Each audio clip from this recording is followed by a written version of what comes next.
वीर कहता है, क्या मैं अब सच में कल्टीवेशन प्रैक्टिस कर सकता हूं? तभी ग्रैंडफादर उसके सर पर मारते हुए कहते हैं, हाँ बिल्कुल, क्या तुम्हें अपने मास्टर पर कोई शक है?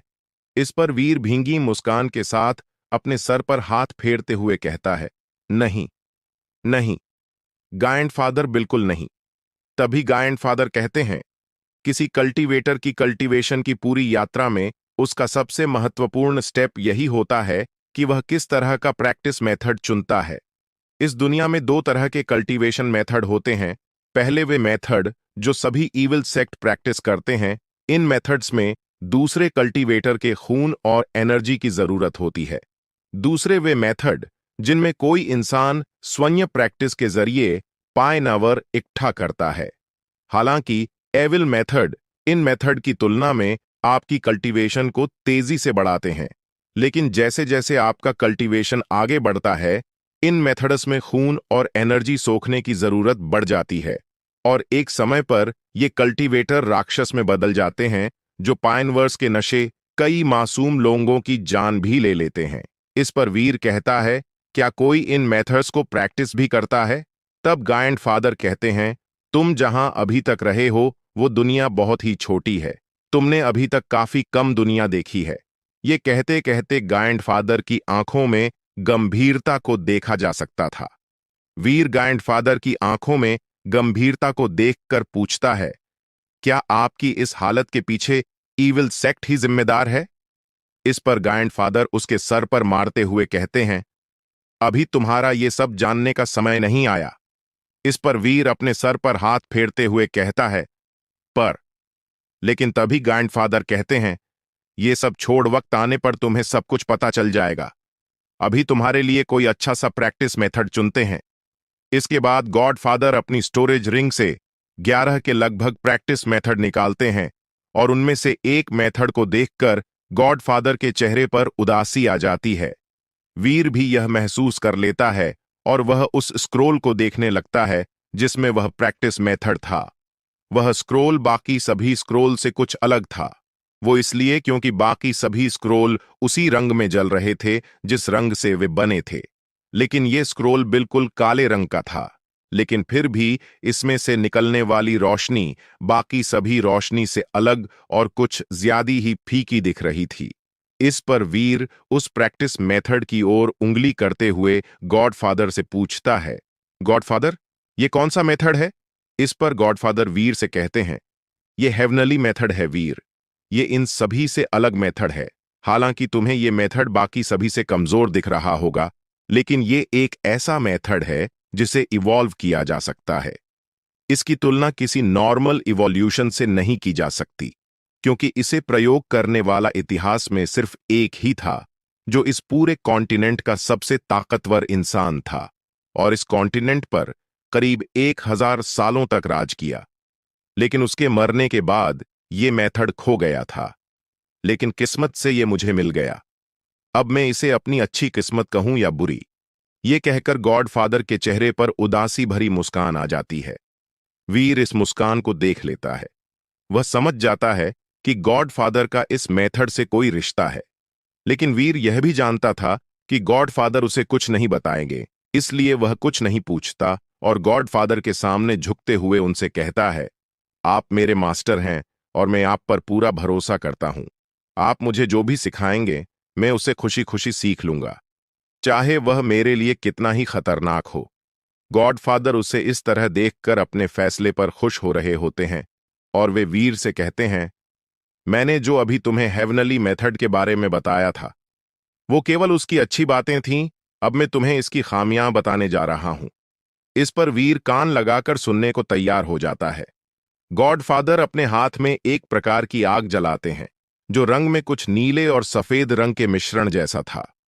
उस आग के जलते ही आसपास का वातावरण अजीब हो जाता है।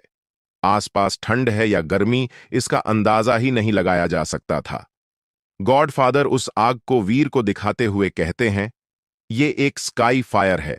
कहा जाता है जब इस दुनिया की उत्पत्ति हुई तो इस दुनिया में कई सारी हेवनली ऊर्जा के आपस में मिलने से इन फ्लेमस का निर्माण हुआ।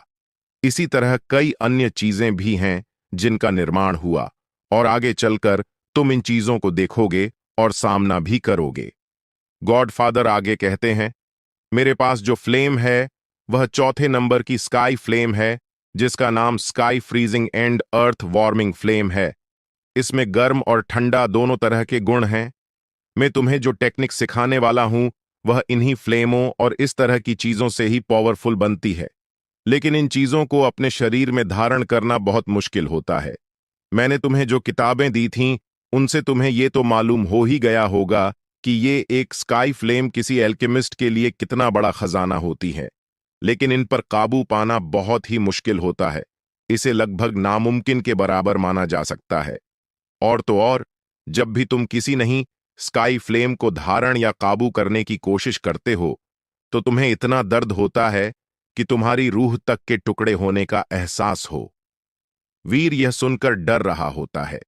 गॉडफादर भी उसकी घबराहट को देख लेते हैं और आगे समझाते हुए कहते हैं, इस हेवनली मेथड को जब भी तुम ताकतवर बनाना चाहोगे तो तुम्हें हर बार एक नई हेवनली स्रोत को अपने शरीर में धारण करना होगा। यह प्रक्रिया इतनी खतरनाक होती है कि हर बार तुम्हें जान का खतरा होगा। इस हेवनली मेथड के बारे में उपस्थित दस्तावेजों से झांत होता है कि इसे प्रैक्टिस करने वाले करोड़ों में से कोई एक ही होता है जो इसे धारण कर पाता है।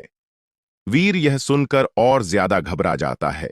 इस पर गॉडफादर कहते हैं, तुम मेरे शिष्य हो और सच बताऊं तो मैं चाहता हूं कि तुम इस हेवनली मेथड को प्रैक्टिस करो, क्योंकि मैं इस स्पिरिट फॉर्म में रहकर घुट चुका हूं। लेकिन इस हेवनली मेथड की मदद से तुम भविष्य में मेरे लिए एक बॉडी बना सकते हो, लेकिन मैं तुम पर कोई भी चीज हावी नहीं करना चाहता। तुम चाहो तो इन मेथड्स में से कोई भी मेथड चुन सकते हो, तुम तब भी मेरे शिष्य रहोगे। वीर गॉडफादर की सारी बातों को सुनकर उनके स्पिरिट रूप को देख रहा होता है और वह यह भी महसूस करने की कोशिश कर रहा होता है कि न जाने कितने समय से गॉडफादर इसी तरह हैं। वह गॉडफादर को देखकर कहता है, मैं वीर सिंह आपसे ये वादा करता हूं मास्टर कि एक दिन मैं आपको आपकी सारी परेशानियों से बाहर निकालूंगा। मैं इतना पावरफुल बनूंगा कि मैं आपके लिए एक बॉडी भी बनाऊंगा। इसके बाद वीर उस काले स्क्रोल को ले लेता है जिसमें हेवनली मेथड था। इसके बाद वीर गॉडफादर से पूछता है, मैं इसे किस तरह सीख सकता हूं? वीर की इस बात पर गॉडफादर वीर के सर पर मारते हैं और कहते हैं, क्या आज तक तुमने एक भी टेक्निक का स्क्रॉल नहीं देखा? किसी भी मैजिकल स्क्रॉल से टेक्निक सीखने के लिए उसमें अपनी मेंटल स्ट्रेंथ का छोटा सा हिस्सा डालते हैं। वीर ऐसा ही करता है, वह उस स्क्रॉल को खोलता है और उसमें अपनी मेंटल स्ट्रेंथ को डालता है। जैसे ही वीर अपनी मेंटल स्ट्रेंथ उस स्क्रॉल में डालता है, उस स्क्रॉल में से एक तेज रोशनी निकलती है और सीधे वीर के सिर में घुस जाती है और वीर की आंखें बंद हो जाती हैं। अब वीर को अपने सामने एक इंसान की कई मुद्राएं घूमते हुए दिखाई देती हैं, जो किसी प्रैक्टिस की तरह लग रही होती हैं। वीर जैसे ही इन्हें समझता, उसके शरीर में कुछ बदलाव होते हैं और इन बदलावों से उसे असहनीय दर्द होता और उसकी चीख भी निकल जाती। लेकिन वीर इस दर्द को सहता है। उस मेथड में कुल 108 मुद्राएं थीं। वीर एक एक कर इन सभी को समझने लगता है। हर मुद्रा के साथ उसको होने वाला दर्द भी बढ़ने लगता। इसी तरह 9 दिन गुजर जाते हैं। वीर अब तक 100 मुद्राओं को सीख चुका है, लेकिन जैसे ही वह 100 पहली मुद्रा को समझने की कोशिश करता है, इस बार उसको होने वाला दर्द पहले से हजारों गुना बढ़ चुका है। वह किसी तरह इस दर्द को भी सह लेता है, लेकिन हम उसके शरीर पर एक क्रैक को देख सकते हैं। गॉडफादर भी ये देख लेते हैं और वे कहीं चले जाते हैं। वीर उन मुद्राओं को सीखना जारी रखता है, लेकिन उसके शरीर पर क्रैक भी बढ़ने लगते हैं। अब तक ये क्रैक उसके गर्दन तक पहुंच चुके हैं। जैसे ही वह 108वीं मुद्रा को सीखने लगता है, उसके शरीर पर क्रैक तेजी से फैलने लगता है और वह क्रैक ब्लास्ट होने ही वाले होते हैं। लेकिन तभी गॉडफादर अपनी मेंटल स्ट्रेंथ से इसे रोक देते हैं। इसके बाद गॉडफादर जमीन पर एक जोरदार मुक्का मारते हैं, जिससे वहां एक तालाब बन जाता है और फिर अपनी स्टोरेज रिंग से हजारों औषधियां निकालते हैं और उनका रस निकालने लगते हैं। ये दृश्य ऐसा लग रहा होता है मानो आसमान से गिरते हुए एक झरने से रंगीन धाराएं नीचे गिर रही हों और एक तालाब का रूप ले रही हों। जब गॉडफादर इन औषधियों को पूरी तरह निचोड़ लेते हैं तो वे वीर को उस तालाब में डाल देते हैं। इसके बाद हम वीर को देखते हैं। उसके शरीर पर पड़ने वाले सभी क्रैक अपने आप भरने लगते हैं। जब सभी क्रैक भर जाते हैं तो हम देखते हैं कि वीर का शरीर पहले से काफी आकर्षक हो चुका है। उसका शरीर बहुत ही आकर्षक लग रहा होता है। उसका चेहरा अब पहले से काफी सुंदर हो चुका है। उसके हाथों के मसल्स ऐसे लग रहे होते हैं मानो ये खास उसी के लिए बनाए गए हों। उसके एब्स अब निखर चुके हैं। उसके बाल पहले से थोड़े बड़े हो चुके हैं। इसके बाद उसके शरीर के चारों ओर से एनर्जी उसके डेंटियान में जाने लगती है, और जो डेंटियान पहले केवल एक खाली गोले की तरह था, वह अब एनर्जी से भर चुका है। ये एनर्जी उसकी नसों में फ्लो होने लगती है। अब वह डेंटियान एक आकाश गंगा की तरह दिख रहा था। तभी गाइंड फादर उस फ्लेम लाइनिन के कोर को भी उसी तालाब में डाल देते हैं जिसे उन्होंने कुछ दिन पहले मारा था। इसकी फ्लेम एक हाफ स्काई फ्लेम मानी जा सकती थी। इस कोर के उस तालाब में जाने से अचानक आसपास का वातावरण गर्म हो जाता है। इस फ्लेम कोर से उस तालाब में हल्के लाल रंग की आग जलने लगती है। तभी यह फ्लेम उस तालाब की एनर्जी की तरह ही वीर की नसों में घुस जाती है। वीर महसूस कर सकता है कि उसके शरीर का तापमान अचानक बढ़ गया है। तभी उसे गाइंड फादर की आवाज आती है, मैंने फ्लेम लाइनिन का कोर इस एनर्जी के साथ तुम्हारे शरीर में डाल दिया है। इसे एब्जॉर्ब करो और इस फ्लेम को अपने फाउंडेशन के साथ मर्ज करो। वीर ऐसा ही करने लगता है। हालांकि किसी साधारण फ्लेम को अपनाने में ही काफी दर्द का सामना करना पड़ता है, लेकिन वीर इस फ्लेम को अपनाने से पहले ही काफी दर्द से गुजर चुका है, इसलिए उसे इस फ्लेम को एब्जॉर्ब करने में अधिक मुश्किल नहीं होती। वीर उस फ्लेम को अपनी फाउंडेशन के साथ मर्ज कर लेता है। अब वह उस फ्लेम को अपने शरीर के एक हिस्से की तरह ही महसूस कर सकता है। यह फ्लेम वीर के फाउंडेशन में बनी आकाश गंगा के बिल्कुल केंद्र में स्थापित हो जाती है, जिस वीर अपने शरीर के किसी अंग की तरह ही इस्तेमाल कर सकता है। इसके बाद वीर उस फ्लेम को अपने शरीर में घुमाने लगता है। कुछ और देर तक प्रैक्टिस करते रहने के बाद वीर अपनी आंखें खोलता है। जैसे ही वीर अपनी आंखें खोलता है, एनर्जी की लहर चारों ओर फैल जाती है। इसके तुरंत बाद दूसरी लहर भी चारों ओर फैल जाती है। इसी तरह लगातार 5 लहर फैलती हैं। अब वीर फाउंडेशन बिल्डिंग के 5वें लेवल पर पहुंच चुका है। वह महसूस करता है उसकी पावरस पहले से काफी बढ़ चुकी है। उसकी फेरी आई की पायनवरस पहले से काफी अधिक हो चुकी है। उसकी मेंटल स्ट्रेंथ अब पहले से काफी अधिक रेंज तक चीजों को महसूस कर सकती है। तभी उसे एहसास होता है कि उस पर पीछे से किसी ने हमला किया है, और वह उछलकर उस हमले से बच जाता है। वीर पीछे मुड़कर देखता है तो वे गाइंड फादर हैं। तभी गाइंड फादर कहते हैं, तुम्हें तुम्हारी कल्टीवेशन जर्नी के लिए मुबारक हो। इस पर वीर कहता है, क्या आप मुझसे पल्ला झाड़ने की कोशिश कर रहे हैं? इस पर गाइंड फादर कहते हैं, अब तुम मुझसे चाहकर भी पीछा नहीं छुड़ा सकते। और वे दोनों ही हंसने लगते हैं। तभी वीर को न जाने क्या महसूस होता है कि वह अपनी फेरी आइज से उस पहाड़ी को देखने लगता है जिस पर वे इतने दिनों से रह रहे थे। वीर महसूस करता है कि उस पहाड़ी में कुछ तो छुपा है, लेकिन वीर जैसे ही गहराई में देखने की कोशिश करता है, उसकी मेंटल स्ट्रेंथ झटके के साथ वापस आ जाती है। ये देखकर वीर गॉडफादर से कुछ पूछने ही वाला होता है। तभी गॉडफादर कहते हैं, तुम अभी इस चीज के लिए तैयार नहीं। हम फिर कभी यहां वापस आकर इस बारे में पता लगाएंगे।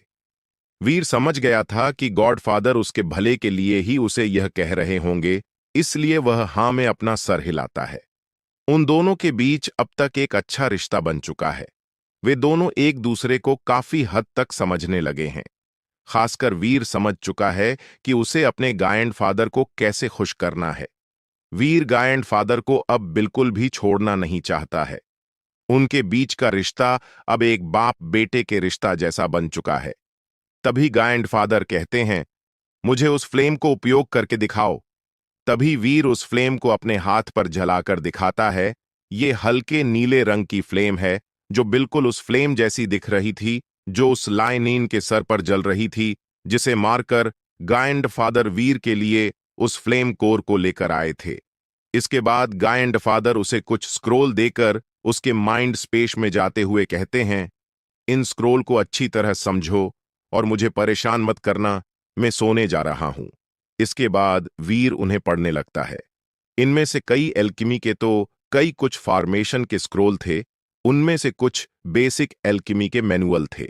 वीर ने अब कल्टीवेशन की दुनिया में अपना पहला कदम रख दिया था, और ये पहला कदम बहुत ही तेज था, जिससे वीर सीधे फाउंडेशन बिल्डिंग के 5वें लेवल पर था। इसके बाद वह 2-3 दिन तक अपनी नई मिलीफायर को कंट्रोल करना सीखता है और कुछ पिल्स भी रिफाइन करता है। इसके बाद वह वहां मौजूद कुछ उच्च गुणवत्ता की औषधियों को इकट्ठा करता है। साथ ही उसके मास्टर से ज्यादा गाइंड फादर द्वारा उगाई गई कई औषधियां इकट्ठी करता है। उसने मास्टर द्वारा दिए गए स्क्रॉल में से एक स्क्रॉल में स्टोरेज रिंग बनाने की विधि भी देखी थी। वह उस विधि को देखकर अचंभे में पड़ जाता है। दरअसल इस दुनिया में कुछ ऐसे सामान होते हैं जो अपने अंदर कुछ स्पेस रखते हैं। ये ज्यादातर किसी अंगूठी या फिर कंगन के रूप में होते हैं, लेकिन इन्हें या तो कोई महाशक्ति रैंक का इंसान बना सकता है, या फिर ये एक प्रकार के पत्थर से बनते हैं जिसे स्पेस स्टोन कहते हैं। आमतौर पर ये स्टोन बहुत ही दुर्लभ होते हैं, तथा महाशक्ति रैंक पर पहुंचने वाले लोग पूरे स्काई एम्पायर में कुछ गिने चुने ही हैं। इस कारण इन स्टोरेज आइटम्स की कीमत करीब 80,000 या उससे अधिक गोल्ड कॉइन तक होती है। वीर उस विधि को देखकर स्पेस स्टोरेज मटेरियल बनाना समझ गया था, और ये उसकी अच्छी किस्मत थी कि जहां वह इतने दिनों से ट्रेनिंग कर रहा था, वहां कुछ स्पेस स्टोन पड़े हुए थे। इनकी संख्या काफी ज्यादा, ये समझ सकते हैं कि यहां स्पेस स्टोन की खदान थी। वीर कुछ 10 या 15 स्टोरेज रिंग बना लेता है और उन्हें रख लेता है। उनमें से 2 स्टोरेज रिंग उस विधि में कुछ बदलाव करके बनाए गए थे, जिनमें उन बाकी स्टोरेज रिंग्स की तुलना में काफी ज्यादा जगह थी। इसके अलावा वह कुछ ब्रेसलेट्स और हेड बनाकर भी देखता है। अगर हम कीमत की बात करें तो वीर ने अब तक लगभग लाखों गोल्ड कॉइन्स का सामान बना लिया था। उसके बाद वह उन 2 स्टोरेज रिंग में वहां पर उपस्थित सारा सामान रख लेता है। इसके बाद वह 10 दिनों तक कल्टीवेशन करता है और फाउंडेशन बिल्डिंग के 7वें स्टार पर पहुंच जाता है। गाय एंड फादर भी उसे देखकर खुश हो रहे होते हैं।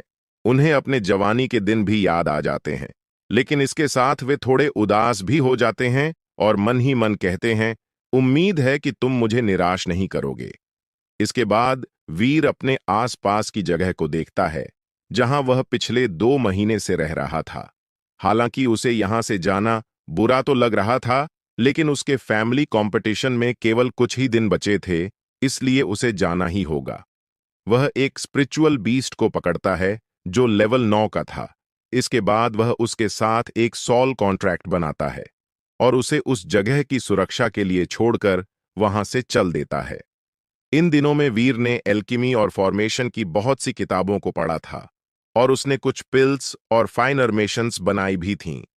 इसलिए जाने से पहले वह उस जगह के चारों ओर एक फाइनरमेशन बना देता है, जो उस जगह को गायब रखेगी और उस जगह पर स्पिरिचुअल एनर्जी इकट्ठ करेगी, जिससे वह बीस्ट भी कल्टीवेट कर पाएगा। ये फॉर्मेशन हाइडिंग फॉर्मेशन और स्पिरिट गैदरिंग फॉर्मेशन के मिश्रण से बना था। साथ ही वीर ने यहां एक ऑरा सप्रेशन फॉर्मेशन भी बना दी थी, जिससे कोई भी महाशक्ति रैंक से नीचे का व्यक्ति इस जगह के ऑरा को महसूस नहीं कर पाएगा। दूसरी ओर एक पहाड़ी पर हम उसी लड़की को देखते हैं जिसकी वीर ने कुछ दिन पहले जान बचाई थी। यह लड़की वीर को ही देख रही होती है। तभी वीर को महसूस होता है कि उसे कोई देख रहा है। वह अचानक उसी ओर देखता है जहां से वह लड़की उसे देख रही थी, लेकिन उस जगह पर कोई नहीं था। इसीलिए वीर इसे नजरअंदाज कर देता है और उस जंगल के बाहर की ओर चल देता है। दूसरी ओर हम उसी लड़की को देखते हैं जो हल्की सी आवाज में कहती है, हम फिर जरूर मिलेंगे। वीर धीरे धीरे गुनगुनाते हुए उसे जंगल से बाहर निकल रहा होता है। रास्ते में वह कई बीस्टस से फाइट करता है और कई औषधियां और अन्य सामान भी इकट्ठा करता है। रात को वह जंगल में रुकता है और कल्टीवेट करता है। साथ ही एल्केमी की प्रैक्टिस भी करता है। इससे उसकी मेंटल स्ट्रेंथ भी बढ़ती है। वह अपनी फेरी आइज की पाइनवरस को भी समझता है। साथ ही अपनी कल्टीवेशन को हाइड करना भी सीख जाता है। इसी तरह वह उस जंगल के काफी बाहर आ चुका है। ये जंगल आम लोगों के लिए है। यहाँ ज्यादातर बीस्ट केवल लेवल 3 या 4 के होते हैं, जो भी काफी मुश्किल से मिलते हैं। अब वीर वहां से गुजर रहा होता है, तभी उसे आसपास किसी झरने के गिरने की आवाज आती है। वह अपने आप को देखता है तो वह पाता है कि पूरी तरह से रंग बिरंगे खून के धब्बों से बिगड़ा हुआ है, साथ ही उसके शरीर से बहुत ही बदबू भी आ रही होती है। तो वह नहाने की तय करता है और उस तालाब में नहाने चला जाता है। वहां पहुंचकर वह देखता है कि सामने एक तालाब है, जिसमें से एक छोटी सी नदी निकल रही है। ऊपर से झरना गिर रहा है। उस झरने से उड़ने वाली ओस की सफेद बूंद ठंडी ठंडी हवा की तरह वीर को छू रही होती है। इसके साथ ही उस झरने के चारों ओर कई सारे खुशबूदार फूल भी उगे हुए हैं, जिसकी खुशबू उस जगह की सुंदरता को बढ़ा रही होती है। वीर मन ही मन सोचता है, ये जगह अब तक मेरी नजरों में क्यों नहीं आई। इसके बाद वह अपने कपड़े उतारता है। वीर का शरीर बिल्कुल ऐसा लग रहा था मानो किसी सौंदर्य के देवता ने इसे बड़े मन से नक्काशा हो। अगर उसकी सुंदरता की बात करें तो वह स्वर्ग से उतरे किसी देव की तरह लग रहा था। उसका बिल्कुल फिट शरीर, उसके पेट पर एब्स और हाथों के मशल्स, अद्भुत उसके सौंदर्य का शब्दों में वर्णन नहीं किया जा सकता। उसकी बाल भी उसकी सुंदरता में काफी योगदान दे रहे थे। वीर का शरीर देखकर ऐसा लग रहा था मानो शरीर का हर हिस्सा एक दूसरे की सुंदरता को बढ़ाने के लिए हो। अब वीर उस तालाब में कूद जाता है। काफी देर तक वह उस झरने में नहाता है और आसपास बह रही हवा को अनुभव करते हुए नहाने का आनंद लेने लगता है। और ले भी क्यों ना, पिछले 2 महीनों से वह नहाया भी था तो पसीने से, और 2 महीने बाद जब वह उस पानी में कूदा तो वह इसका पूरा आनंद लेना चाहता था। वह इधर उधर तैरता हुआ इस पल का भरपूर आनंद लेने लगता है। तभी वह महसूस करता है कि उस झरने में कुछ है। वह अपनी सुप्रीम फेरी आई ओपन करता है और तालाब के भीतर देखता है तो वह पाता है कि वहां एक स्पिरिचुअल बीड है जो कम से कम 1000 साल पुराना है। वीर ने इस बीड के बारे में गाइड फादर द्वारा दी गई किताब में पढ़ा था। ये कई प्रकार की हॉली फाइनरमेशन को बनाने वाले पदार्थों में से एक है। यह देखकर वीर मन ही मन कहता है, वाह री किस्मत। इसके बाद वीर उस बीड को लेने उस तालाब की गहराई में उतर जाता है। तभी उसे अपने आसपास एक औंरा महसूस होता है। वह तुरंत सचेत हो जाता है। वह देखता है कि सामने एक किंग लेवल का बीस्ट है। इस पर वह फिर अपना सिर हिलाते हुए कहता है, वाह री किस्मत। इसके बाद वह फाइटिंग पोजीशन में आ जाता है। वह बीस्ट एक पॉइजनस स्नेक होता है जो उस बीड की स्पिरिचुअल एनर्जी को ऑब्जॉर्ब करने के बाद एक इंसानी रूप ले सकता है। साथ ही उसका लेवल इंसानी कल्टीवेशन के सॉल प्योरीफाइंग लेवल, जिसे याओ लेवल भी कहते हैं, पर पहुंच जाएगा। दरअसल बीस्टस कल्टीवेशन के 10 बेसिक लेवल होते हैं। इसके बाद किंग लेवल और फिर वे इंसानी कल्टीवेशन के सॉल प्योरीफाइंग लेवल पर पहुंच जाते हैं। साथ ही इंसानी रूप भी ले लेते हैं।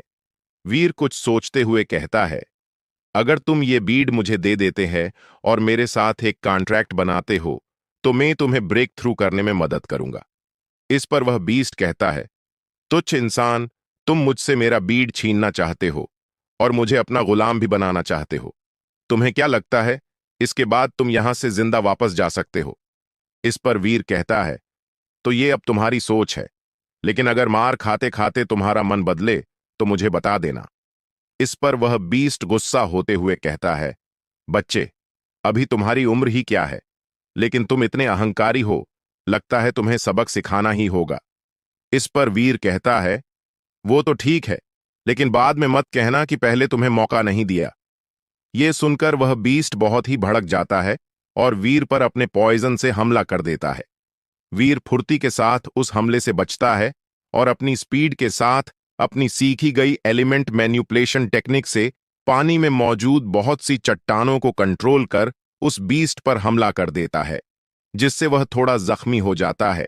इसके बाद वह उसके सर के पास पहुंचकर अपनी ब्लू फ्लेम से उसके सर पर हमला कर देता है। इस हमले से वह बीस्ट तड़पने लगता है। काफी देर ये दर्द सहने के बाद वह बीस्ट हार मानते हुए कहता है, मास्टर नहीं फादर, प्लीज मैं आपके साथ को डॉट कॉन्ट्रैक्ट बनाने के लिए तैयार, प्लीज ये बंद कीजिए। इस पर वीर उसे छोड़ देता है और उसके साथ एक कॉन्ट्रैक्ट बना लेता है। इसके बाद वह उस बीड को हासिल कर लेता है। अब वह उस बीस्ट को एक पिल देता है। वीर उस पिल के बारे में बताते हुए कहता है, ये स्पिरिट गैदरिंग पिल है। इसकी मदद से तुम आसपास की एनर्जी को गैदर कर सकते हो, साथ ही ब्रेक थ्रू भी कर सकते हो, और ये तुम्हें ब्रेक थ्रू से होने वाले खतरों से भी बचाएगी। वह बीस्ट ये सुनकर खुश हो जाता है और वीर के सामने झुक जाता है। इसके बाद वह उस पिल को ले लेता है और आसपास की एनर्जी को गैदर करने लगता है, जो वहां उस बीड की वजह से एकत्रित हुई थी। इस एनर्जी को देखकर वीर भी कल्टीवेट करने बैठ जाता है। वह एक ही बार में 2 लेवल पार कर देता है और फाउंडेशन बिल्डिंग के लेवल 9 पर पहुंच जाता है। इसके बाद वह उस तालाब से बाहर आता है, लेकिन उसे क्या पता था, बाहर एक बहुत बड़ी आफत उसका इंतजार कर रही है। वह जैसे ही बाहर निकलता है, उसे उसके सामने कुछ दूरी पर एक लड़की नहाती हुई दिखती है। वह लड़की बिल्कुल परियों जैसी सुंदर लग रही थी।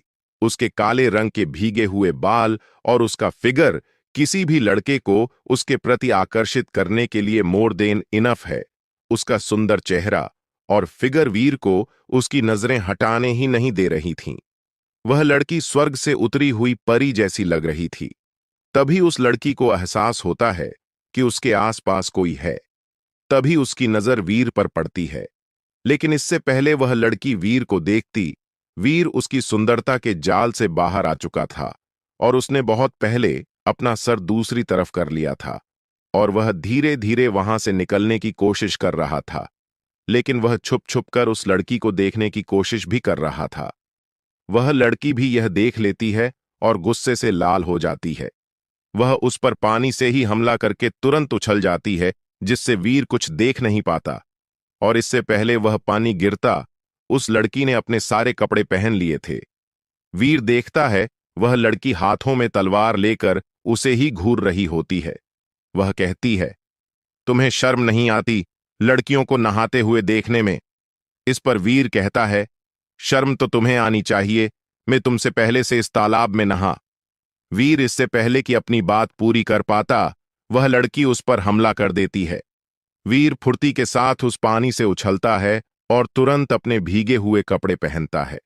लेकिन उसके कपड़े फटे हुए थे, क्योंकि काफी दिनों से वह उन्हीं कपड़ों को पहने हुए था, जिससे उसका सुंदर और आकर्षक शरीर साफ दिख रहा था। एक बार को तो वह लड़की भी उसे देखती ही रह गई। आखिर देखती भी क्यों ना, हमारा हीरो है ही इतना हैंडसम। लेकिन वह तुरंत अपने होश संभालती है और गुस्से में वीर पर हमला करती है, लेकिन वीर उसके इस हमले से भी बच जाता है। इसके बाद वह लड़की एक टेक्निक 10,000 स्वॉर्ड टेक्निक के सबसे लोवेस्ट लेवल के अटैक को करती है। वीर जानता था कि वह इससे नहीं बच पाएगा, इसलिए वह अपनी खुद की बनाई टेक्निक का इस्तेमाल करता है और उन स्वॉर्डस को अपने कंट्रोल में कर लेता है। वह लड़की यह देखकर दंग रह जाती है, लेकिन उसका गुस्सा कम नहीं हुआ था। वह वीर पर फिर से हमला करने ही वाली होती है। तभी उस तालाब में एक 15 साल का दिखने वाला बच्चा निकलता है और खुशी से उछलते हुए वीर के सामने झुक जाता है और कहता है, मास्टर शुक्रिया, मास्टर आप ग्रेट हैं, आपकी मदद से मैंने ब्रेक थ्रू कर लिया। इस पर वीर कहता है, पहले तो मुझे मास्टर कहना बंद करो। इस पर वह बीस्ट कहता है, तो फिर मैं आपको यंग मास्टर कहूंगा। इस पर वीर कहता है, हाँ ये ठीक है, लेकिन तुम इन मोहतरमा को ये बताओ कि इस तालाब में पहले कौन आया था, ये या मैं? इस पर वह बीस्ट कहता है, आप आए थे मास्टर, इसमें क्या पूछना। अब उस लड़की का गुस्सा भी ठंडा हो चुका था। वह चिड़ी हुई आवाज में कहती है, हाँ हाँ ठीक है। वह लड़की उस बीस्ट को कोई बच्चा ही समझ रही होती है। वह उसके कल्टीवेशन को देख सकती थी। वह लड़की फाउंडेशन बिल्डिंग के 9 लेवल के पीक पर थी। वह सोचती है, ये बच्चा इस लड़के को यंग मास्टर कह रहा है, और तो और ये इतनी छोटी सी उम्र में सॉल प्योरीफाइंग रियल्म में है। आखिर ये है कौन, और मैं इस लड़के का कल्टीवेशन भी नहीं देख पा रही हूं। वीर भी उस लड़की के मन की बात को समझ जाता है और उससे कहता है, ये कोई बच्चा नहीं है, ये मुझसे कहीं ज्यादा बूढ़ा एक स्नेक है, जो मुझे अभी इसी तालाब में मिला था। मेरी इससे फाइट हुई, जिसमें मैंने इसे हरा दिया और इसके साथ कॉन्ट्रैक्ट बनाया, साथ ही इसकी ब्रेक थ्रू में मदद की, और जब मैं बाहर आया तो आगे का मांझरा तो तुम जानती ही हो।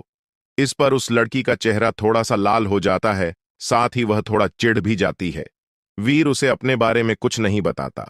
तभी वहां एक लड़की और कुछ व्यक्ति आते हैं। वीर जब उनके कल्टीवेशन को देखता है तो वो दंग रह जाता है। वह समझ जाता है कि सामने वाली लड़की का बैकग्राउंड बहुत ही पावरफुल है। अब तक हमने देखा कि वीर की उस लड़की से थोड़ी सी लड़ाई हो गई थी, लेकिन जब सारी गलतफहमी दूर हो गई, तभी वहां कुछ व्यक्ति जिन्होंने लगभग एक जैसे कपड़े पहने हुए थे और जिनका चेहरा मास्क से ढका हुआ था, आ गए। उनके साथ एक लड़की भी आई।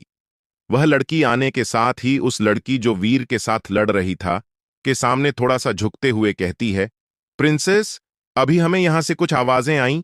क्या हुआ? आप ठीक तो हैं? और ये लड़का कौन है? इस पर वह लड़की कहती है, कुछ नहीं हुआ लिली, और इस लड़के को मैं भी नहीं जानती, बस हमारे बीच कुछ गलत फहमी हो गई थी। तभी लिली उस लड़के को देखती है और अपनी आवाज को थोड़ा सख्त करते हुए कहती है, ए लड़के, तुम कौन हो? तुम यहां क्या कर रहे हो? इस पर वीर अपनी आवाज में थोड़ी सी हंसी लाते हुए कहता है, मैं यहां क्या कर रहा हूं? अरे पूछना तो मुझे चाहिए कि तुम्हारी प्रिंसेस यहां क्या कर रही थीं? मुझे शांति से नहाने भी नहीं दिया। इस पर आगे लिली कुछ और कहना चाहती थी, लेकिन वह लड़की उसे कुछ भी कहने से रोक देती है। और रोके भी क्यों? कोई लड़की क्यों चाहेगी किसी को पता चले कि किसी लड़के ने उसे नहाते हुए देखा? इन सब से हटके जब वीर की नजर उन व्यक्तियों पर जाती है जो उस लड़की के साथ आए थे, तो वो दंग रह जाता है, क्योंकि उनमें से प्रत्येक व्यक्ति धर्मा रैंक पर था, जबकि पूरी मिंग सिटी में केवल 4 ही धर्मा रैंक के योद्धा थे। वो भी अपनी अपनी फैमिलीज के हेड थे।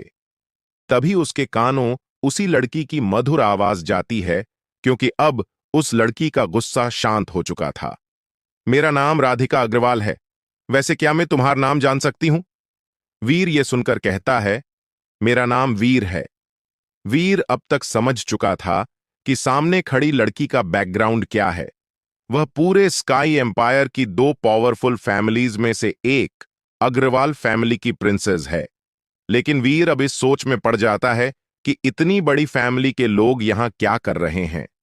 तभी वह अपनी फेरी आई एक्टिवेट करता है और उन सबके शरीर को देखने लगता है। तभी वह देखता है कि उस लड़की शरीर में कुछ असामान्य है। यह हल्के नीले रंग का आइस स्कॉर्पियन पॉइजन था। अब वह समझ जाता है कि वे वहां क्यों आए हैं। वीर को यह अच्छी तरह याद था कि 20 दिन बाद मिंग सिटी के होलकर ऑक्शन हाउस में एक ऑक्शन होने वाला है, जिसमें हेवनली डिटॉक्सिफाइंग पिल की नीलामी भी होनी है। वीर जब यह सब सोच रहा था, तभी उसके कानों में फिर से उस लड़की की आवाज आती है, वैसे तुम कहां जा रहे हो? इस पर वीर कहता है, मैं मिंग सिटी जा रहा हूं। तभी वह लड़की कहती है, हम भी वहीं जा रहे हैं, तो तुम हमारे साथ चल सकते हो। वीर यह सुनकर अचंभे में पड़ जाता है, क्योंकि आमतौर पर बड़ी फैमिलीज के वारिस बहुत ही घमंडी होते थे, लेकिन इस लड़की में तो बिल्कुल भी घमंड नहीं था। दूसरी ओर वह लड़की समझती है कि वीर उन गार्ड्स को देखकर डर गया है, इसलिए जवाब देने में हिचकिचा रहा है। इस पर वह कहती है, तुम्हें डरने की कोई जरूरत नहीं है, ये मेरे गार्ड्स हैं, ये तुम्हें कुछ नहीं करेंगे। वीर राधिका की यह बात सुनकर मन ही मन हंसने लगता है और सोचता है, क्या यह लड़की मुझे कोई बच्चा समझ रही है? वह कहता है, ऐसी कोई बात नहीं है, मुझे मिंग सिटी जाने से पहले कुछ काम है, इसलिए मैं तुम्हारे साथ नहीं चल सकता, लेकिन तुम चाहो तो मेरे साथ चल सकती हो। राधिका को वीर की यह बात बिल्कुल समझ नहीं आती, लेकिन तभी वीर अपनी बात को आगे बढ़ाते हुए कहता है, तुम जो हेवन डिटॉक्सिफाइंग पिल लेने जा रही हो, वह तुम्हारे अंदर उपस्थित पॉइजन को पूरी तरह समाप्त नहीं कर सकता, बल्कि यह पिल केवल तुम्हारे पॉइजन को 1 महीने के लिए सप्रेश कर देगा। लेकिन इसके बाद यह पॉइजन अपना असर फिर से दिखाने लगेगा, और जहां तक मैं समझ पा रहा हूं, इस पॉइजन को तुम्हारे शरीर में करीब 1 साल हो गया होगा। इसका मतलब इस पॉइजन की चेतना भी जाग गई होगी। अब तुम्हारे पास सिर्फ 2 महीने हैं। अगर 2 महीने में इस पॉइजन का इलाज नहीं किया गया तो तुम्हारी जान को खतरा हो सकता है। राधिका और बाकी सब वीर की इन बातों को सुनकर दंग रह जाते हैं। वे यह सोचने लगते हैं कि इस लड़के को कैसे पता कि हम यहाँ हेवन डिटॉक्सिफाइंग पिल लेने आए हैं, और तो और इसे प्रिंसेस के पॉइजन के बारे में भी पता है। ये सोचकर प्रिंसेस के गार्ड वीर को घेरने की नजर से देखने लगते हैं। तभी वहां एक भारी आवाज आती है, बच्चे, लगता है तुम्हें अपने पैर पर कुल्हाड़ी मारने की आदत है। अब तुम तब तक यहां से नहीं जा सकते जब तक तुम ये नहीं बता देते कि तुम्हें इस पॉइजन और उस पिल के बारे में कैसे पता है। वीर यह सुनकर उस दिशा में देखता है जहां से यह भारी भरकम आवाज आई थी। वह देखता है कि सामने से एक 45 से 56 साल का आदमी आ रहा है। वीर उसके कल्टीवेशन को देखकर दंग रह जाता है। वह शक्ति रैंक पर था, लेकिन फिर भी वीर अपने आप को शांत करते हुए कहता है, रही बात उस हेवन डिटॉक्सिफाइंग पिल की, तो वह एक मामूली सी पॉइजन को डिटॉक्सिफाई करने वाली पिल है। और अगर बात करें कि मुझे इस लड़की के पॉइजन के बारे में कैसे पता, तो आपको बता दूं कि मैं एक एल्केमिस्ट हूं।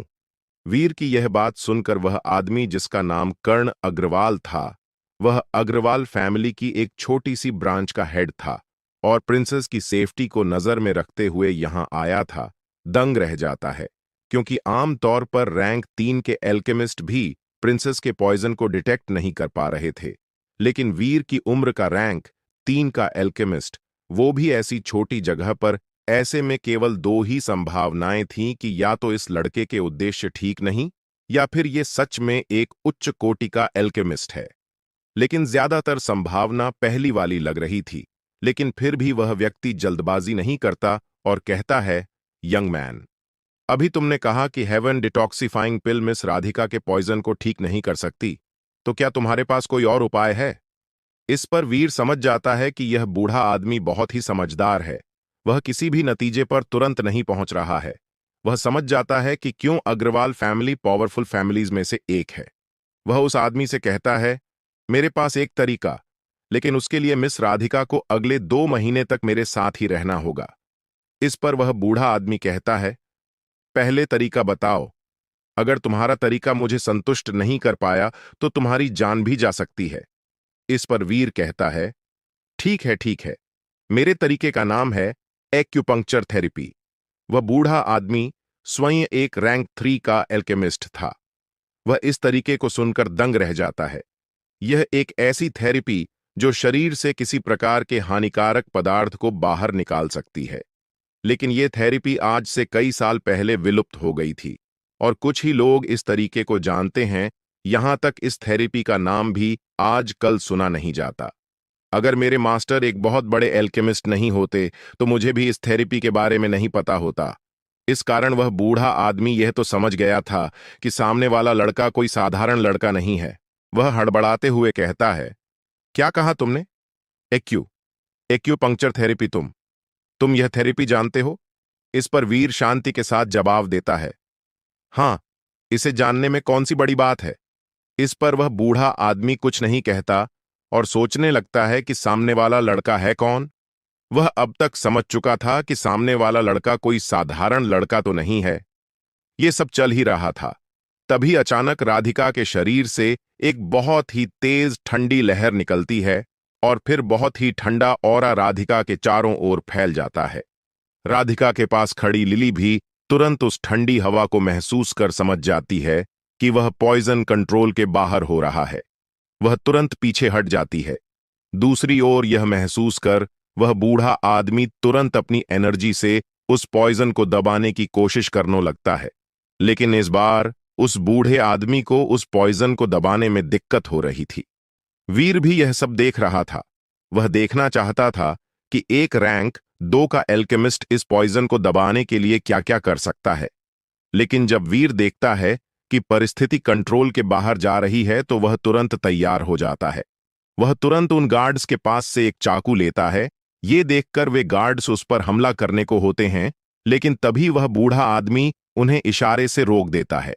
वीर अपने हाथ में उस फ्लेम को जलाता है जिसे उसने लॉइन फ्लेम का नाम दिया था। उस फ्लेम की मदद से वह उस चाकू को पिघलाता है और करीब 9 सुइयां बना लेता है।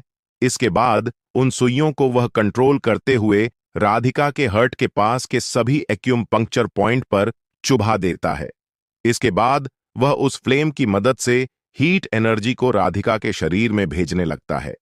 करीब 2 मिनट बाद वह पॉइजन कमजोर पड़ जाता है और राधिका बिल्कुल ठीक हो जाती है, लेकिन वह बेहोश हो जाती है। इसके बाद वीर एक गहरी सांस के साथ अपनी थकान को दूर करने की कोशिश करता है और अपने हाथ को देखता है। वह देखता है कि उसका हाथ बर्फ से जम चुका है। वह अपनी फ्लेम को एक्टिवेट कर उस बर्फ को पिघला देता है और उस बूढ़े आदमी से कहता है, राधिका की वर्तमान स्थिति को देखकर मैं कह सकता हूं, अगर अगले 15 दिन में इसका इलाज शुरू नहीं हुआ तो फिर आपकी प्रिंसेस को कोई नहीं बचा पाएगा। फिर वीर अपनी स्टोरेज रिंग से एक पिल निकालता है और कहता है, ये हेवनली डिटॉक्सिफाइंग पिल है जिसे लेने के लिए आप मिंग सिटी के ऑक्शन जा रहे हैं। ये इस पॉइजन को अगले 1 महीने तक सप्रेश करेगा। लेकिन अगर आपको मुझ पर भरोसा हो तो आप मुझसे अपनी प्रिंसेस का इलाज करा सकते हैं। मैं नहाने जा रहा हूं, आपके पास सोचने के लिए कुछ वक्त है।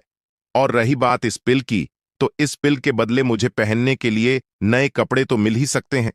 इसके बाद वीर उस बीस्ट जो बच्चे के रूप में था के साथ उस तालाब की ओर चला जाता है जहां वह पहले नहा रहा था।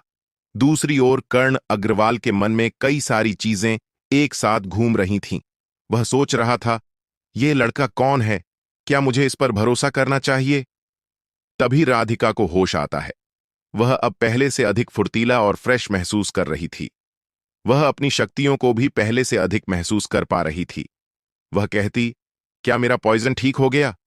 इस पर कर्ण उसकी नब्ज को चेक कर बताता है, अभी तक नहीं, लेकिन उस लड़के ने आपके शरीर के पॉइजन को काफी हद तक सप्रेश कर दिया है। इस पर राधिका चौंकते हुए कहती है, क्या वह लड़का इतना टैलेंटेड है? मुझे अच्छी तरह याद है कि आप भी इस पॉइजन को सप्रेश करने कठिनाई महसूस करते हैं। क्या वह कोई उच्च रैंक का एल्केमिस्ट है? इस पर कर्ण कहता है, पता नहीं, मैं भी उस लड़के के कल्टीवेशन को नहीं देख पा रहा था। और तो और, मैं उसके शरीर से मुझसे भी कहीं ज्यादा मेंटल स्ट्रेंथ महसूस कर पा रहा था। लेकिन वह कह रहा था कि वह आपके पॉइजन को ठीक कर सकता है। इस पर राधिका कहती है, यह तो बड़ी अच्छी बात है, तो उससे कहो कि वो जल्द ही इस पॉइजन को ठीक करे। इस पर कर्ण कहता है, लेकिन प्रिंसेस, उसने कहा है कि आपको 2 महीने के लिए उसके साथ ही रहना होगा, तभी वो आपका इलाज कर पाएगा। वो हमारे साथ नहीं चल सकता क्योंकि उसे कुछ जरूरी काम है, इसलिए उसने कहा है कि आपको ही उसके साथ रहना होगा। इस पर राधिका गुस्सा हो जाती है, क्योंकि आखिर वह थी तो प्रिंसेस ही, और एक प्रिंसेस के लिए किसी साधारण लड़के के सामने झुकना उसे गुस्सा तो दिलाएगा ही। वह गुस्से में कहने लगती है, उसके ये कहने पर आपने उसे पकड़ा क्यों नहीं? जब उसे थोड़ा सा पाठ पढ़ाया जाता तो वह अपने आप समझ जाता कि कैसे व्यवहार किया जाता है और कैसे नहीं। इस पर कर्ण उसे समझाते हुए कहता है, प्रिंसेस, आप प्लीज शांत हो जाइए। मुझे लगता है यह लड़का कोई साधारण लड़का नहीं है, क्योंकि ये उस मेथड को भी जानता है जो आज से कई साल पहले विलुप्त हो गया था, तथा वर्तमान में ये केवल सेंट्रल कॉन्टिनेंट में है। और आप सेंट्रल कॉन्टिनेंट के बारे में तो जानती ही हैं। मेरी सलाह है कि आपको उसके साथ 2 महीने के लिए रुक जाना चाहिए। आपके पिताजी के साथ मैं बात कर लूंगा। अगर आपको कुछ टेंशन हो रही तो मैं आपको बता दूं कि लिली आपके साथ ही जाएगी। इस पर राधिका सोचने लगती है। तभी कर्ण आगे कहता है, प्रिंसेस, उसने कहा है कि आपके पास केवल 15 दिन हैं। अगर अगले 15 दिनों में आपका इलाज शुरू नहीं हुआ तो कोई भी आपको नहीं बचा सकता। दूसरी ओर वीर उस तालाब में नहा रहा है और उस बीस्ट से अपने हाथों और पैरों की मालिश करवा रहा है। तभी उनमें से एक गार्ड उसके लिए नए कपड़े पास में ही रख जाता है। इस पर वह बीस्ट पूछता है, यंग मास्टर, क्या आपको मैडम पसंद आ गई हैं? ये सुनकर वीर थोड़ा सा शर्मा जाता है, लेकिन तुरंत कहता है, हमारे चाहने से क्या होता है भैया, जो होता मंजूरे खुदा होता है। मैं तो बस उसकी मदद कर रहा हूं क्योंकि मुझे उसका व्यवहार पसंद आया, क्योंकि इतनी पावरफुल फैमिली से होने के बावजूद उसमें इतना ज्यादा घमंड नहीं है। ये कहकर वह तालाब से बाहर निकलता है और अपने कपड़े बदलने लगता है और उस गार्ड द्वारा लाए गए नए कपड़ों को पहन लेता है। उन कपड़ों वीर पहले से कहीं ज्यादा हैंडसम लग रहा था। इसके बाद वीर वहां से राधिका और कर्ण के पास आ जाता है। जैसे ही राधिका और लिली उसे उन कपड़ों में देखती है, वे दोनों उसे देखती ही रह जाती हैं। वे दोनों उसकी सुंदरता में खो जाती हैं। लेकिन जैसे ही राधिका की नजर वीर से थोड़ी हटती है और लिली पर जाती है, वह देखती है। वह भी वीर को देख रही होती तो उसे घूरती है और दूसरी तरफ देखने का इशारा कर देती है। अब तो आप समझ ही गए होंगे ये क्या है। ये जलन है बाबू भैया, जलन। अब राधिका फिर से वीर को देखने लगती है। तभी वीर उसे ऐसा करते हुए देख लेता है। वह पूछता है, क्या हुआ? तुम मुझे ऐसे क्यों देख रही हो? इस पर राधिका का चेहरा लाल हो जाता है और वह अपना चेहरा दूसरी ओर कर लेती और कहती है, ये मुझे क्या हो रहा है? तभी वीर पूछता है, तो क्या तय किया आप लोगों ने? अब तक हमने देखा वीर कर्ण को फैसला लेने की बोलकर नहाने के लिए चला जाता है। जब वीर वापस आता है तो वह उन लोगों से उनके फैसले के बारे में पूछने लगता है। तब कर्ण आगे आकर वीर से कहता है, हम तैयार हैं। आज से 2 महीने तक प्रिंसेस राधिका आपके साथ ही रहेंगी। लेकिन अगर आपने प्रिंसेस राधिका के साथ कुछ भी गलत करने की कोशिश की या फिर उन्हें कुछ भी हुआ तो आपको कोई भी नहीं बचा पाएगा। इस पर वीर उनसे कहता है, हाँ हाँ, ठीक है, कुछ नहीं होगा तुम्हारी प्रिंसेस को। ठीक है, तो हम अब यहां से निकलने वाले हैं। मैं नहीं चाहता कि मैं भीड़ के आकर्षण का शिकार हूं, इसलिए मैं आपके इस काफिले के साथ नहीं चलने वाला। इस पर कर्ण कहता है, हमारा यहां आने का उद्देश्य प्रिंसेस के लिए इलाज ढूंढना था, जो अब पूरा हो चुका है। इसलिए अब हमारा यहां कोई काम नहीं, इसलिए हम अब यहां से चलते हैं। लेकिन हम प्रिंसेस को आपके साथ अकेले नहीं जाने दे सकते, इसलिए लिली भी आप लोगों के साथ जाएगी। वीर यह सुनकर कहता है, ठीक है, मुझे कोई दिक्कत नहीं है। अब हम यहां से निकलने वाले हैं, तो तुम दोनों अपने साथ जरूरी सामान ले लो और 15 मिनट में मुझे तालाब के पास मिलो। और वह कर्ण से कहता है, अब आप जा सकते हैं। इसके बाद राधिका और लिली अपने लिए जरूरी सामान ले लेती हैं। इनमें से लिली ने अपने लिए केवल मेकअप का सामान रखा था, लेकिन राधिका ने कुछ ज्यादा सामान नहीं रखा। केवल 2 या 3 जोड़ी कपड़े और थोड़ी बहुत अन्य चीजें। इसके बाद राधिका कर्ण से कहती है, अंकल, क्या आप सच में इस पर भरोसा कर रहे हैं? इस पर कर्ण कहता है, प्रिंसेस, आप चिंता मत कीजिए। हमने हमारी फैमिली की ब्लैक फोर्स को आपके पीछे लगा दिया है। अगर उसने आपके साथ कुछ भी करने की कोशिश की तो ब्लैक फोर्स तुरंत एक्शन लेगी। इस पर राधिका ज्यादा कुछ नहीं कहती और उन्हें अलविदा कहकर तालाब की ओर चली जाती है और कर्ण भी काफिले को लेकर वहां से चला जाता है। जब राधिका और लिली तालाब के पास पहुंचती है तो वे देखती हैं कि वीर एक चट्टान पर बैठकर मेडिटेशन कर रहा है और वह बीस्ट बच्चा उसके पास खड़ा है। तभी वीर अपनी आंखें खोलता है और कहता है, ठीक है, चलो। इसके बाद वे सभी मिंग सिटी की ओर चल देते हैं। वे जंगल की ही एक पगडंडी से होकर मिंग सिटी के मुख्य द्वार के सामने आ जाते हैं। ये मिंग सिटी के 3 मुख्य द्वारों में से एक था, जिस पर सिंह फैमिली का कब्जा था। वे लोग देखते हैं कि वहां काफी सारे राहगीरों की भीड़ लगी हुई है। इनमें कई लोग 15 दिन बाद होने वाले ऑक्शन के लिए आए हैं, तो कई लोग व्यापार के लिए। इनमें कई सारे एल्केमिस्ट भी थे जो औषधियों के लिए यहां आए हैं। राधिका उस भीड़ को देखकर कहने लगती है, इस तरह तो हम 3 घंटे तक अंदर नहीं जा सकते। राधिका की यह बात सुनकर वीर उसे देखकर मुस्कुराने लगता है और जोर से सीटी बजाता है।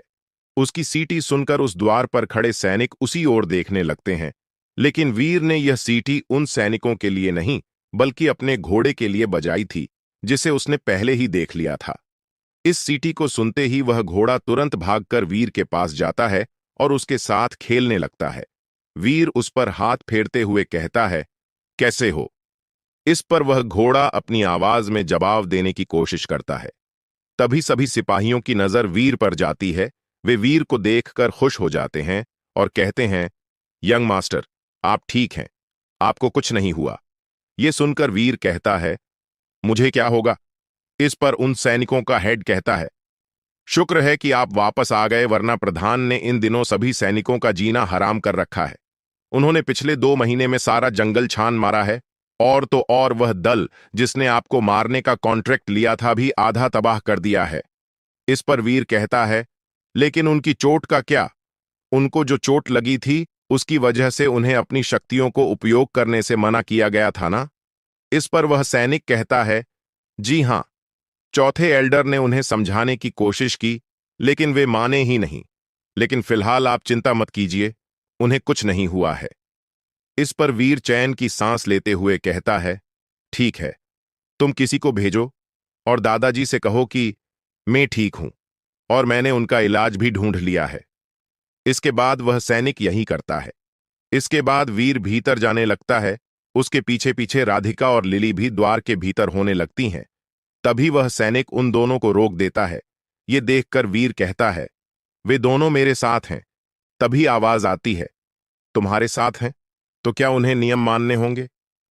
यह आवाज सुनकर वीर समझ जाता है कि कौन है, और वीर कहता है, मुझे पता नहीं था रॉय फैमिली के यंग मास्टर को दूसरों के मामलों में दखल देने का इतना शौक है। इस पर वही आवाज फिर से आती है, मुझे किस चीज में दिलचस्पी है और किस में नहीं, इन सब से तुम जैसे कचरे को कोई लेना देना नहीं होना चाहिए। यह रॉय फैमिली का सबसे बड़ा बेटा चिराग रॉय था। ये हमारे वीर से करीब 6 साल बड़ा था और कल्टीवेशन में फाउंडेशन बिल्डिंग के पीक पर था। वीर कहता है, लगता है तुम पिछली बार का सबक भूल गए हो। इस पर चिराग कहता है, पिछली बार तुम्हारा बड़ा भाई तुम्हारे साथ था, लेकिन इस बार तुम्हें मुझसे कौन बचाएगा? ये सुनते ही वीर के सैनिक तुरंत अपने हथियार पकड़ लेते हैं और उन पर हमला करने को तैयार हो जाते हैं। लेकिन वीर उन्हें रोक लेता है और कहता है, पहले ही तय हो चुका है, कोई भी किसी और के क्षेत्र के मामलों में हस्तक्षेप नहीं करेगा, तो तुम किस आधार पर यहां आए हो? इस पर चिराग कहता है, आज तुम्हारे पास 2 ऑप्शन हैं, या तो तुम मेरे साथ लड़ो या फिर ये दोनों लड़कियों को यहीं छोड़ दो। इसके बाद वह राधिका और लिली को गंदी नजरों से देखने लगता है। वीर कहता है, क्या हो अगर मैं ये दोनों ऑप्शन ही खारिज कर दूं? इस पर चिराग कहता है, तुम ऐसा नहीं कर सकते। इसके बाद वह एक इशारा करता है और वहां बहुत सारे लोग आ जाते हैं। वीर स्थिति को देखकर समझ जाता है कि अगर दोनों दलों के बीच इस वक्त लड़ाई हुई तो नुकसान उसके दल का ही होगा। हमने अभी तक देखा कि वीर मिंग सिटी वापस आ गया था, जहां पर रॉय फैमिली का यंग मास्टर उसे रास्ते में ही अपने साथियों के साथ रोक लेता है और फिर उसे अपना चैलेंज स्वीकार करने के लिए मजबूर करने लगता है। वह कहता है, या तो मुझसे लड़ो या फिर इन दोनों नाजुक से फूलों को यहीं पर छोड़कर चले जाओ। इस पर वीर मुस्कुराता है और कहता है, अब तुम्हें अपने हाथ पैर सलामत देखना अच्छा नहीं लगता, तो इसमें मैं क्या ही कर सकता हूं। लेकिन बाद में मत कहना कि मैंने तुम्हें बताया नहीं। वीर ने यह चैलेंज इसलिए भी स्वीकार किया था क्योंकि जब से उसने कल्टीवेशन शुरू किया था, तब से उसकी किसी दूसरे वॉरियर से लड़ाई नहीं हुई थी। यह सुनकर चिराग रॉय जोर जोर से हंसता है और कहता है, पता नहीं एक बिना किसी कल्टीवेशन वाले कचरे में इतना घमंड कहां से आया है? क्या कोई सस्ता नशा करके आया है? यह सुनकर वीर कहता है, मेरा तो पता नहीं, लेकिन इतना बता सकता हूं कि इस लड़ाई के बाद तुम होश में रहोगे या नहीं। तभी एक सैनिक वीर के पास आकर कहता है, यंग मास्टर, आप इसकी बातों पर ध्यान मत दीजिए, ये तो आपको भड़काने की कोशिश कर रहा है। इस पर वीर कहता है, तुम चिंता मत करो, आज रॉय फैमिली के यंग मास्टर को सिंह फैमिली की मेहमान नवाजी दिखाते हैं। तभी चिराग कहता है, क्या हुआ वीर, अब तुम्हें डर तो नहीं लग रहा? लेकिन अब बहुत देर हो चुकी है।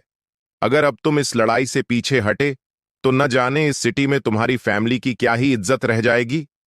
ये सुन वीर कहता है, इज्जत की चिंता तुम ना ही करो तो तुम्हारे लिए अच्छा होगा, क्योंकि अपने से 7 साल छोटे किसी लड़के को चैलेंज कर तुमने अपनी फैमिली की इज्जत पहले ही बढ़ा दी है। अगर तुम हार गए तो तुम्हारी फैमिली की इज्जत में तो 4 चांद लग जाएंगे। ये सुनकर चिराग चिल्लाते हुए कहता है, वीर मैं तुम्हें जिंदा नहीं छोड़ूंगा। तब वीर कहता है, अब कब तक भौंकते रहोगे, चलो लड़कर ही फैसला कर लेते हैं। ये सुनते ही चिराग वीर पर एक पहली क्लास की मीडियम लेवल की टेक्निक से हमला कर देता है। वह चिल्लाते हुए कहता है, first class medium level wolf palm technique. इसके बाद चिराग के पीछे एक भेड़िया बन जाता है और वह भेड़िया लाल रंग का था। इसके बाद यह भेड़िया अपने पंजे से वीर पर हमला कर देता है। वीर इस हमले को अपनी ओर आता देखकर कुछ नहीं करता। ये देखकर राधिका, लिली और वह बीस्ट बच्चा सोचने लगते हैं कि वीर कुछ कर क्यों नहीं रहा। वे थोड़ा परेशान भी हो रहे होते हैं। दूसरी ओर वीर की फैमिली के सैनिक बहुत ज्यादा डर रहे होते हैं इसके साथ जो लोग उस द्वार पर सिटी में घुसने के लिए खड़े थे, वे भी इस लड़ाई को देखकर वीर के लिए बुरा महसूस कर रहे थे। वे आपस में बात कर रहे होते हैं कि जब ये लड़का इतना ताकतवर नहीं था तो उसने ये चैलेंज स्वीकार क्यों ही किया। तभी दूसरा आदमी कहता है, अरे बाबू, भैया कहते हैं ना, विनाशकाले विपरीत बुद्धि लोगों की बातें इसी तरह चल रही होती हैं। तब तक चिराग का हमला वीर के बिल्कुल करीब पहुंच चुका था। तभी अचानक वीर के शरीर में कुछ हलचल होती है और वह हमला सीधे वीर से टकरा जाता है। इस हमले से टकराने के कारण वहां चारों ओर धूल उड़ने लगती है, जिसकी वजह से वहां कुछ भी साफ नहीं दिख रहा था। सभी समझने लगते हैं कि अब तो वीर के हाथ या पैर टूट चुके होंगे। दूसरी ओर राधिका और लिली भी और ज्यादा परेशान होने लगती हैं। वह बीस्ट बच्चा भी इसलिए परेशान हो रहा था क्योंकि अगर वीर मर गया तो वह भी मर जाएगा। लेकिन जैसे ही धूल हटती है तो सभी दंग रह जाते हैं। वहां पर कोई नहीं था। चिराग भी यह देखकर दंग रह जाता है और जल्दी जल्दी अपने चारों ओर देखने लगता है। तभी उसे अपने पीछे से आवाज आती है, क्या रॉय फैमिली के यंग मास्टर में इतनी ही दम है? लगता है आपकी फैमिली आप पर ज्यादा ध्यान नहीं दे रही है। इस पर चिराग तुरंत पीछे देखता है। वह देखता है कि वीर उसके पीछे बिल्कुल सही सलामत खड़ा है और उसके शरीर पर एक खरोंच का निशान तक नहीं है। दरअसल वीर ने हमला उससे टकराने से पहले ही थंडर स्टेप्स टेक्निक का उपयोग कर दिया था, जो क्लास 2 की लॉ लेवल की तकनीक थी, लेकिन इससे उसकी गति बहुत तेज हो जाती थी। ये टेक्निक उसके मास्टर, माफ कीजिए, गॉड फादर ने उसे दी थी और वीर ने रास्ते में ही इसमें महारत हासिल कर ली थी। चिराग तो ये सब देखकर गहरी सोच में पड़ जाता है। वह सोचने लगता है कि क्या ये वही कचरा है जो कल्टीवेशन तक नहीं कर सकता। लेकिन ये मेरी तकनीक से बच कैसे गया? इससे बचना तो लेवल 8 के व्यक्ति के लिए भी इतना आसान नहीं होता। लेकिन चिराग इन सब बातों को नजरअंदाज करते हुए वीर से कहता है, लगता है मैंने तुम्हें कुछ ज्यादा ही हल्के में ले लिया। अगर तुम इतने ही पावरफुल हो तो इस हमले से बचकर दिखाओ। इसके बाद वह अपने हाथों की शील बदलता है और उसके चारों ओर शक्तियां इकट्ठा होने लगती है। इसके बाद ये शक्तियां एक बड़े से भेड़िए का रूप ले लेती हैं। तभी चिराग चिल्लाते हुए कहता है, class 2 medium level fire wolf technique. उसके ऐसा कहते ही यह वॉल्फ वीर की ओर तेजी से बढ़ने लगता है। वीर ये देखकर इस हमले से बचने की बजाय इस पर सीधा हमला करने की तय करता है। इसके बाद वह अपनी फ्लेम को अपने पंच पर इकट्ठा कर उस वॉल्फ पर हमला करने के लिए आगे बढ़ने लगता है। ये देखकर आसपास खड़े लोग, खासकर वे सैनिक और राधिका, परेशान हो जाते हैं। एक क्लास 2 की तकनीक पर सीधा हमला करने की तो वे भी नहीं सोच सकते हैं, लेकिन वीर उस तकनीक के साथ सीधा टकराने की कोशिश कर रहा है। दूसरी ओर उस बीस्ट बच्चे की हालत तो खराब हो रही होती है। वह सोचने लगता है, न जाने किस मनहूस घड़ी में वो वीर से मिला था। वह मन ही मन भगवान से कहने लगता है, हे भगवान, क्या मेरा मास्टर बनाने के लिए तुम्हें ये पागल बच्चा ही मिला था? इससे अच्छा तो आप मुझे सीधा ही अपने पास बुला लेते। दूसरी ओर वीर उस शक्ति के बने भेड़िए की ओर बढ़ते बढ़ते अपने पंच पर फ्लेम को और घनी करता जा रहा था। इसके बाद जैसे ही वह टेक्निक और वीर का मुक्का टकराता है, एक ब्लास्ट होता है। इसकी आवाज बहुत ही तेज थी। फिर इसके बाद एक एनर्जी की लहर चारों ओर फैल जाती है और जहां पर दोनों टकराए थे वहां धूल फैल जाती है। तभी उस धूल के बवंडर से एक लड़का पीछे घिसटता हुआ आता है। यह वीर था। वीर को देखकर सभी को लगने लगता है कि वीर जख्मी हो गया है, लेकिन होता इसका बिल्कुल उलट है। वीर इस टकराव से थोड़ा पीछे तो हटता है, लेकिन उसे कुछ नहीं होता है। वह अपने आप को संभाल कर अपने कपड़ों को साफ करता है और उस उड़ी हुई धूल को देखने लगता है। जब धूल छटती है तो वह देखता है चिराग सामने घुटनों के बल बैठा है और उसके मुंह से खून भी निकल रहा है। ये देखकर वीर कहता है, क्या हुआ? क्या हुआ? रॉय फैमिली के चिराग में इतनी ही दम है क्या? तुम इतनी ही ताकत के साथ मुझे चैलेंज कर रहे थे? ये सुनकर चिराग गुस्से से दांत पीसने लगता है और कहता है, तुम्हें इतना घमंड किस बात का है? मैं तुम्हारे जैसे कचरे से कभी भी नहीं हार सकता। और वह तुरंत अपनी हाथों की कुछ मुद्राएं बदलता है और कहता है, class 2 medium level technique wolf body. इस टेक्निक के इस्तेमाल से चिराग की बॉडी की खोई हुई सारी एनर्जी वापस आ जाती है और उसके शरीर की ताकत भी बढ़ने लगती है और वह चिल्लाते हुए कहता है, अब मैं देखता हूं कि तुम क्या करते हो। इसके बाद वह तेजी से वीर पर हमला करने के लिए आगे बढ़ जाता है। उसकी गति पहले से बहुत ज्यादा बढ़ा जाती है। वीर भी उसकी गति को देखकर थोड़ा दंग रह जाता है, लेकिन वह ज्यादा हैरान नहीं होता, क्योंकि वह जानता था कि भले ही चिराग की ताकत व गति बढ़ चुकी है, लेकिन जब वह टेक्निक खत्म होगी तो वह 3 महीने तक बिस्तर से भी नहीं उठ पाएगा। आसपास के लोग भी चिराग की बढ़ी हुई शक्ति को देखकर वीर के लिए बुरा महसूस करने लगते हैं और आपस में कहने लगते हैं, न जाने अब इस लड़के का क्या होगा। राधिका और लिली भी अब लड़ाई में काफी दिलचस्पी लेने लगते हैं, क्योंकि वे भी वीर की काबिलियत को देखना चाहती थीं। दूसरी ओर वह बीस्ट बच्चा इस पोजीशन में आ जाता है कि वह किसी भी वक्त चिराग पर हमला कर देगा। दूसरी ओर चिराग वीर के काफी करीब आ चुका था, तभी वीर एक तरफ झुककर उसके हमले बच जाता है। तभी चिराग तुरंत वीर की तरफ मुड़ जाता है और वह वीर पर पंच से हमला कर देता है।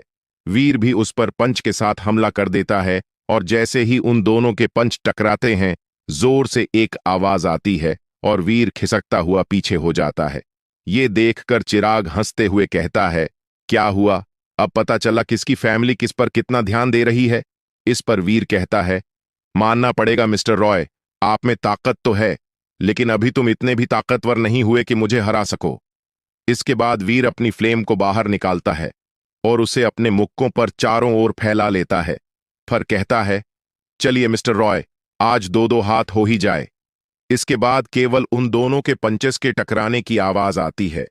यहां तक कि आम लोग उनके पंचेस की आवाज को ज्यादा देर तक सुन भी नहीं पा रहे होते हैं। करीब 2 मिनट वीर और चिराग इसी तरह पंचेस से फाइट करते हैं, लेकिन तभी वीर एक पंच में अपने शरीर की 2/3 ताकत से हमला कर देता है। इस मुक्के के टकराने से एक जोरदार हड्डी के टूटने की आवाज आती है। तभी वीर उस मुक्के से पीछे हो जाता है, लेकिन जो हड्डी के टूटने की आवाज आई थी वह वीर के हाथ की नहीं बल्कि चिराग के हाथ की थी। चिराग सामने अपने हाथ को पकड़कर जोर जोर से चीख रहा था। वह चीखते हुए कह रहा था, तुमने मेरे हाथ के साथ क्या किया? मैं तुम्हें छोड़ूंगा नहीं। इस पर वीर कहता है, मुझे बाद में पकड़ लेना, लेकिन अभी अपने हाथ को तो सही कर लो। यह सुनकर चिराग वीर को गुस्से से तमतमाते हुए घूरने लगता है, लेकिन वह अब कुछ कर भी नहीं सकता था। तभी वह अपने साथ के आदमियों से कहता है, तुम खड़े खड़े क्या कर रहे हो? जाओ जाकर उसके दोनों हाथ तोड़ दो। इसके बाद जैसे ही वे वीर को मारने के लिए आगे आने को हुए, तभी एक जोरदार आवाज आती है, किसकी हिम्मत हुई मेरे पोते को हाथ लगाने की? ये भारी भरकम आवाज सुनकर सभी उस दिशा में देखने लगते हैं। दूसरी ओर वीर उस तरफ देखे बिना समझ जाता है कि वह कौन है। वह उस तरफ देखकर कहता है, दादाजी आप। इसके बाद दादाजी तुरंत वीर के पास आते हैं और कहते हैं, वीर मेरे बच्चे, मुझे पता है तुझे कुछ नहीं हो सकता। आखिर तू पोता किसका है? दिग्विजय सिंह का। इसके बाद वे सीधे वीर को गले लगा लेते हैं। वीर भी दादाजी को गले लगा लेता है और दादाजी से कहता है, दादाजी माफ कीजिए, मेरी वजह से आप इतने परेशान हुए। ये सुनकर वीर के दादाजी उसके सर पर मारते हुए कहते हैं, इसमें माफी की क्या बात है मेरा? तुम्हारे लिए परेशान होना तो लाजमी है। क्या तुम अब ये चाहते हैं कि मैं तुम्हारे लिए परेशान भी ना हूं? ये सुनकर वीर कहता है, लेकिन दादाजी, एल्केमिस्टस ने आपको आपकी पॉवरस का इस्तेमाल करने से मना किया था, फिर भी आपने अपनी शक्तियों का इस्तेमाल क्यों किया? इस पर दादाजी कहते हैं, तुम परेशान मत हो, मुझे कुछ नहीं हुआ, देखो मैं बिल्कुल ठीक हूं। तभी दादाजी का ध्यान वीर से हटकर आसपास जाता है और वह फिर वीर को ध्यान से देखता है और खुशी से लगभग चिल्लाते हुए कहते हैं, तुम अब कल्टीवेशन कर सकते हो। इस पर वीर थोड़ी सी खुशी के साथ कहता है, हां दादाजी। लेकिन इसके आगे वह वीर के दादाजी के कानों में कहता है, इसके आगे मैं आपको घर जाकर बताऊंगा। इसके बाद दादाजी भी उससे ज्यादा सवाल नहीं करते और चिराग को देखकर कहते हैं, तुमने अपने से छोटे को चैलेंज किया, क्या तुम्हारे पिता ने तुम्हें यही सीख दी है? और तुम हमारे इलाके में क्या कर रहे हो? इस पर चिराग कुछ नहीं कहता है और अपने आदमी का सहारा लेकर खड़ा होता है और अपना सर नीचे कर दिग्विवीर सिंह के सामने खड़ा हो जाता है। दिग्विवीर सिंह कहता है, क्या तुम्हें हमारे फैमिली द्वार तय बातों की परवाह नहीं, या फिर तुम खुद को इतना ज्यादा ताकतवर समझ रहे हो कि तुम बड़ों की बात नहीं मानोगे? तभी एक आदमी की आवाज आती है, यंग मास्टर की तरफ से मैं माफी मांगता हूं। अभी जवान और गर्म खून है, इसलिए उनसे गलती हो गई। इस पर दिग्विवीर कहता है, तो इन्हें संभालना आपकी जिम्मेदारी नहीं है मिस्टर रॉय, या फिर आप भी हमारे बीच हुए फैसले से संतुष्ट नहीं हैं? इस पर वह आदमी कहता है, नहीं नहीं, ऐसी कोई बात नहीं। अभी आपके घर आपका पोता वापस आया है, इसलिए आप अभी इसका जश्न मनाएं, और यंग मास्टर की तरफ से मैं आपसे माफी मांगता हूं।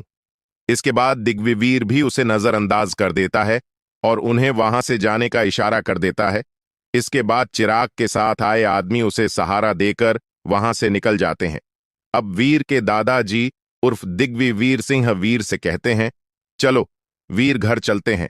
इस पर वीर उन्हें सबसे पहले उस बीस्ट बच्चे से मिलाता है और कहता है, यह मेरा दोस्त रघु है, यह मुझे जंगल में मिल गया था। यह सुनकर वह बीस्ट वीर को देखने लगता है, लेकिन वीर उसे इशारा करता है जिससे वह समझ जाता है और दादाजी के सामने झुकते हुए कहता है, प्रणाम दादाजी। अब वीर राधिका और लिली को भी दादाजी से परिचित कराता है। ये राधिका और ये लिली, ये भी मेरी दोस्त हैं। ये मिंग सिटी घूमने आई हैं और 2 महीने तक मेरे साथ ही रुकेंगी। इस पर दादाजी वीर को थोड़ा दूर ले जाकर कहते हैं, सच बता, तेरे और इस लड़की के बीच कुछ चल तो नहीं रहा? राधिका और लिली भी ये सब सुनने की कोशिश कर रही होती हैं, लेकिन उन्हें कुछ सुनाई नहीं देता। दादाजी की बात सुनकर वीर थोड़ा शर्मा जाता है, लेकिन फिर कहता है, ऐसा कुछ नहीं है दादाजी,